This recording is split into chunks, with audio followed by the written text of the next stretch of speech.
आज हम शुरू करेंगे टॉपिक डिसइंटीग्रेशन कांस्टेंट के साथ।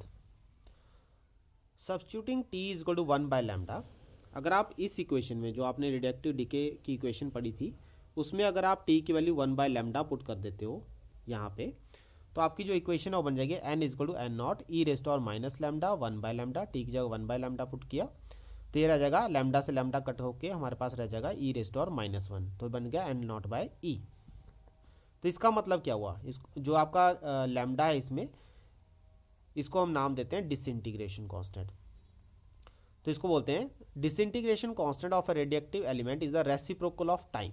लैम्डा किसका है, रेसिप्रोकल ऑफ टाइम है। At the end of which the number of atoms left undecayed in a radioactive sample reduces to 1 by E times to the original number of atoms N not.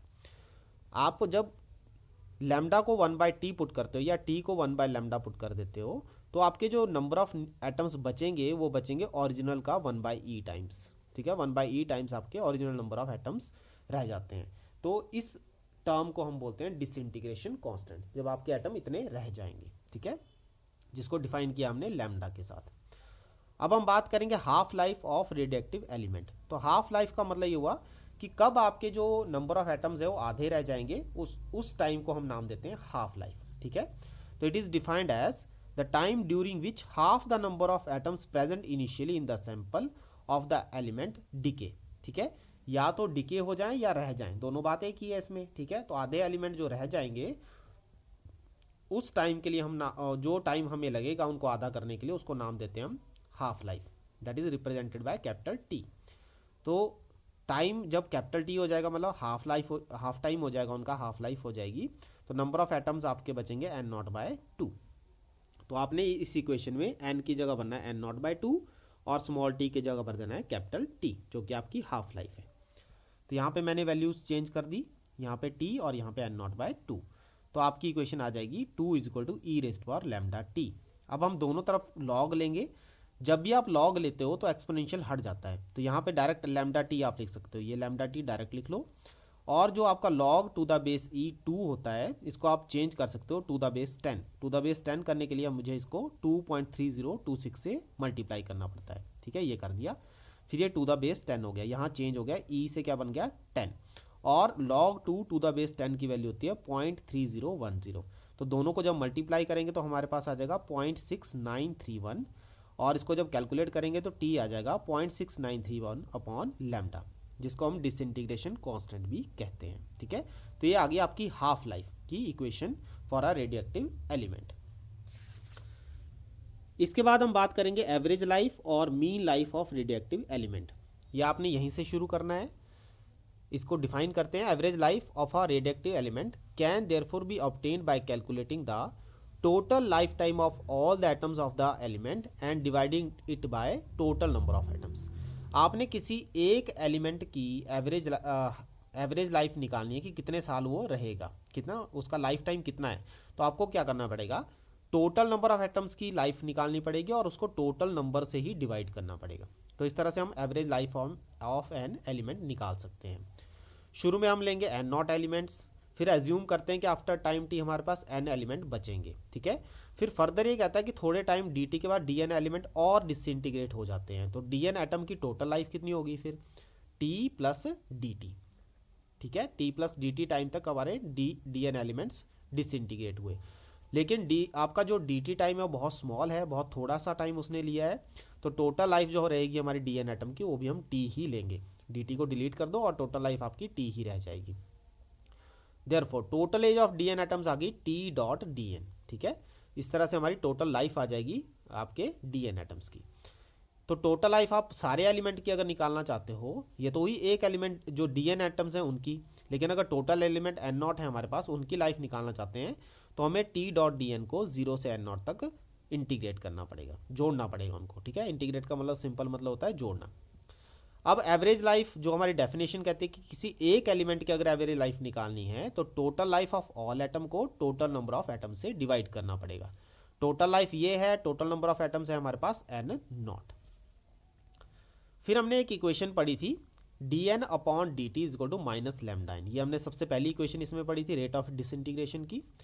वहाँ से हम d N निकालेंगे minus lambda N d t के बराबर। फिर N की value reductive DK law से निकाल दो, N naught e raise to power minus lambda t, वो यहाँ पुट कर देंगे।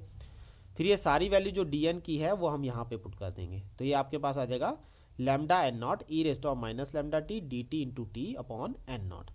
अब एक बात इसमें ध्यान देने वाली है कि आपके नंबर ऑफ एटम्स जीरो कब होंगे, पूरे के पूरे आपके रेडिएक्टिव एलिमेंट कब आपके ख़त्म हो जाएंगे। तो इसका जवाब है वो they will take infinite times. तो आपने जब इसको टाइम के अंदर चेंज करना है, यहाँ डी एन की लिमिट ली गई है, डी एन को जब आपने डी टी में कन्वर्ट कर दिया, टाइम के अंदर कन्वर्ट कर दिया अब इसको, तो टाइम की लिमिट आपको लेनी पड़ेगी यहाँ पे इंटीग्रेशन की। तो जीरो कब होंगे, जब टाइम होगा इन्फिनिटी, और एन नॉट कब थे, जब टाइम था आपका जीरो। शुरू में थे ना एन नॉट आपके, तो टाइम आपका जीरो यहाँ पे आ जाएगा।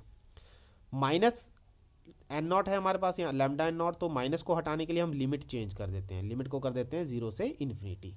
एन नॉट से एन नॉट कैंसिल हो जाएगा, हमारे पास आ जाएगा लैम्डा कांस्टेंट बाहर, लिमिट चेंज कर दी क्योंकि माइनस साइन हटाना था, t dot e raise to power minus lambda t d t. ठीक है, और ये जो टी डॉट है ये इस वजह से आ रहा है, टी डॉट डी एन की वैल्यू आपकी क्या रहेगी, e raise to power minus lambda t, बाकी सारी टर्म आपकी कैंसिल हो गई हैं। ठीक है, फिर हम क्या करते हैं, ये लिमिट मैंने आपको बता दिया कैसे यहाँ चेंज की है। फिर हम इंटीग्रेशन बाय पार्ट्स इसको करते हैं। इंटीग्रेशन बाय पार्ट्स में हम क्या करते हैं, इसको फर्स्ट टर्म मानते हैं, इसको सेकंड टर्म मान लेते हैं, फर्स्ट टर्म को एज इट इज ही रहने देते हैं और सेकंड टर्म की हम इंटीग्रेशन कर देते हैं। तो e raise to power minus lambda t की इंटीग्रेशन होगी e raise to power minus lambda t upon minus lambda, zero से इन्फिनिटी। फिर दूसरे स्टेप में हम इसको सेकंड पार्ट हम कहते हैं। सबसे पहले आप t की डिफ्रेंशिएशन करोगे, तो t की डिफ्रेंशिएशन होती है 1, उसको हमने छोड़ दिया, 1 है तो इसलिए हम करेंगे नहीं। और जो आपके e raise to power minus lambda t था उसकी दोबारा से इंटीग्रेशन होगी यहाँ पे, ये जो e raise to power minus lambda t था इसकी इंटीग्रेशन होगी, तो आ जाएगा e raise to power minus lambda t upon minus lambda d t. फिर दोबारा से उसकी इंटीग्रेशन एक और बार की जाती है। ठीक है, तो आपने याद रखना कि यहाँ पे सेकेंड स्टेप में e raise to power minus lambda t की इंटीग्रेशन 2 बार की जाएगी। ठीक है, तो एक बार तो हमने डायरेक्ट कर दिया और एक बार हमने दिखाने के लिए जीरो टू इन्फिनिटी और लिख दिया है। अब ये जो टर्म है आपकी, जब आप टी इन्फिनिटी पुट टी की वैल्यू इन्फिनिटी पुट करोगे तो इसकी वजह से आपकी टर्म जीरो हो जाएगी, क्योंकि e raise to power minus infinity का मतलब होता है जीरो। ठीक है, तो ये सारी टर्म जीरो हो जाएगी। जब आप टी की वैल्यू जीरो पुट करोगे तो इसकी वजह से टी की वजह से ये सारी टर्म जीरो हो जाएगी। तो दैट मीन्स दोनों लिमिट पुट करने पे आपकी वैल्यू क्या आ जाएगी, जीरो। तो ये टर्म तो हमारी खत्म हो गई। दूसरा आपका e raise to power minus lambda t का माइनस बाहर आएगा, तो माइनस माइनस क्या हो जाएंगे, प्लस, तो 1 by lambda e raise to power minus lambda t. ठीक है, अब ये लैम्डा एक बाहर भी है आपके पास, कांस्टेंट था जो बाहर रखा हुआ आपने, ये लैम्डा से ये लैम्डा कैंसिल हो जाएगा, तो ये आपका खत्म हो गया। अब बचा हमारे पास e raise to power minus lambda t, फिर इंटीग्रेशन हो रहा है तो दोबारा से करो, e raise to power minus lambda t upon minus lambda, ये इसकी इंटीग्रेशन होती है, लिमिट जीरो से इन्फिनिटी।